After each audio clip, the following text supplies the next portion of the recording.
అడ్వర్టైజ్మెంట్లు ఇవన్నీ కూడా వారి దృష్టికి తీసుకొచ్చినాం.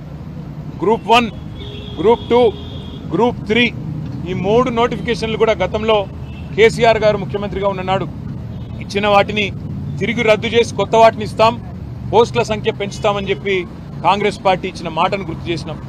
దాంతోపాటు జాబ్ క్యాలెండర్ ఇంతవరకు నిలబెట్టుకోలేదు, ఒక్క నోటిఫికేషన్ కూడా ఇవ్వలేదు అనే మాట కూడా గవర్నర్ గారి దృష్టికి తీసుకొచ్చినాం. దాంతోపాటు మెగా డిఎస్సి అన్నారు, అది కూడా చేయలేదు. నిరుద్యోగులకు నిరుద్యోగ భృతి ఇస్తాం 4000 ఉద్యోగం దొరికే వరకు అన్నారు, అది కూడా చేయలేదనే మాట కూడా గవర్నర్ గారి దృష్టికి తీసుకొచ్చినాం.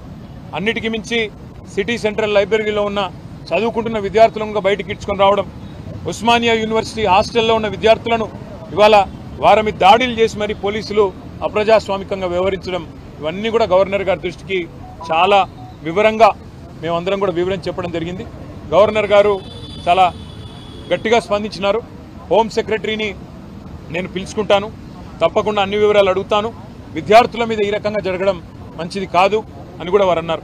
ఇవాళ విద్యార్థులు నిరాహార దీక్షలు చేస్తున్నారు, కొంతమంది ధర్నాలు చేస్తున్నారు, చివరికి కొంతమంది ఢిల్లీ దాకా పోయి అక్కడ కూడా గొడవ చేస్తున్నారు సార్ అని చెప్పి వారికి అన్ని కూడా వివరంగా చెప్పడం జరిగింది.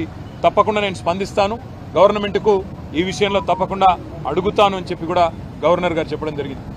రెండవది, ఈ రాష్ట్రంలో జరుగుతున్న రాజ్యాంగ హననం ఏదైతే ఉన్నదో, పార్టీ ఫిరాయింపుల నిరోధక చట్టాన్ని తుంగలో దొక్కుతూ మరి కాంగ్రెస్ పార్టీ ఏ రకంగానైతే ఈ రాష్ట్రంలో ఇప్పటికే 10 మంది బీఆర్ఎస్ ఎమ్మెల్యేలని 8 మంది బీఆర్ఎస్ ఎమ్మెల్సీలని తన పార్టీలో చేర్చుకున్నదో కూడా గవర్నర్ గారికి సోదాహరణంగా వివరించినాం.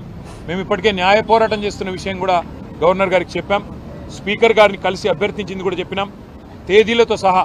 ఒక అభ్యర్థి అయితే ఖైరతాబాద్ ఎమ్మెల్యేగా బీఆర్ఎస్ టికెట్ మీద గెలిచి మొన్న పార్లమెంటు కాంగ్రెస్ టికెట్ మీద పోటీ చేసిన విషయాన్ని కూడా వారికి సోదాహరణంగా చెప్పడం జరిగింది. గవర్నర్ గారు ఆ విషయంలో కూడా స్పందించారు. తప్పకుండా నేను గవర్నమెంట్కు, ముఖ్యంగా ఇక్కడ ప్రస్తుతం ఉన్న అధికారులకి, స్పీకర్ గారికి కూడా నేను విషయం తెలుసుకొని నా పరిధిలో ఉన్నంత వరకు న్యాయం చేసే ప్రయత్నం చేస్తానని చెప్పి వారు చెప్పడం జరిగింది.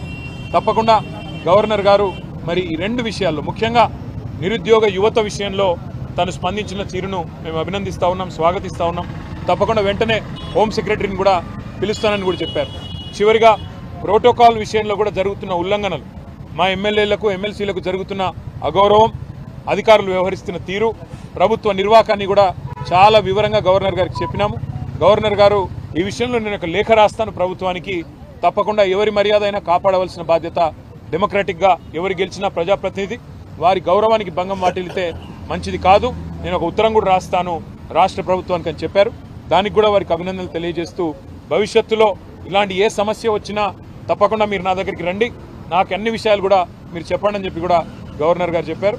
కేవలం గవర్నర్ గారితోనే ఆగకుండా భారతదేశంలో ఉండే రాజ్యాంగబద్ధమైన పదవుల్లో ఉండే పెద్దలందరూ ఎవరెవరైతే ఉన్నారో వారిని అందరినీ కూడా కలుస్తాం. కాంగ్రెస్ పార్టీ చేస్తున్న నిర్వాకం, ఒకవైపు రాజ్యాంగం పట్టుకొని రాజ్యాంగాన్ని రక్షిస్తున్నట్టు పోజులు కొడుతూ, మరొక వైపు రాజ్యాంగాన్ని తుంగలో దొక్కుతున్న వైనం ఏదైతుందో, ఇవన్నీ కూడా అటు అవసరమైతే రాష్ట్రపతి దాకా కూడా పోతాము, వారికి కూడా వివరించి చెప్తాం. ముఖ్యంగా తెలంగాణ యువతకి మీ అందరికీ ఇచ్చే మాట, కాంగ్రెస్ ఇచ్చిన ప్రతి హామీ నిలబెట్టుకునేదాకా, పోస్టులు పెంచేదాకా, మీకు న్యాయం జరిగేదాకా మీ తరపున ప్రధాన ప్రతిపక్షంగా భారత రాష్ట్రంకి ఉంటుంది, కేసీఆర్ గారు ఉంటారు. తప్పకుండా మీ తరపున మీ హక్కుల కోసం మేము పోరాడతామని చెప్పి కూడా తెలియజేస్తూ, మీడియా కూడా ఇంత వర్షంలో ఇక్కడ వచ్చి కొంత ఇబ్బందులు పడుతూ కూడా అసౌకర్యం కలిగిన ఉన్నందుకు మీ అందరికీ కూడా ప్రత్యేకంగా ధన్యవాదాలు, నమస్కారం.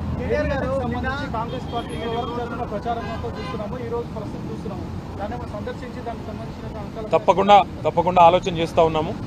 మేడిగడ్డ కొట్టుకుపోయిందని, కాళేశ్వరంలో లక్షల కోట్లు గంగపాలైందని చెప్పి చిల్లర మల్లర మాటలు మాట్లాడిన కాంగ్రెస్ పార్టీ ఏదైతే ఉందో ఇవాళ సిగ్గుతో తలదించుకోక తప్పదు. మేము మొదటి నుంచి చెప్పింది ఒకటే, అక్కడ జరిగింది చిన్న విషయం తప్ప పెద్దదేం కాదని చెప్పినాం. అన్నట్టుగానే కొన్ని రోజుల్లోనే రిపేర్లు పూర్తి చేసినారు.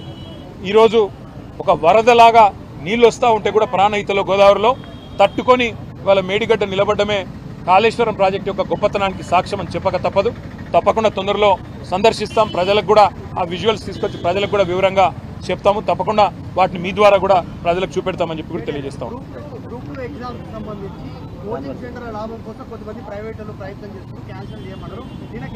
ఇప్పుడు రేవంత్ రెడ్డి గారు మొన్న ఒక మాట అన్నారు, నెలకు 100 కోట్లు లాభం వస్తుంది కోచింగ్ సెంటర్లకు ఉద్యోగాలు వాయిదా వేస్తే అన్నారు.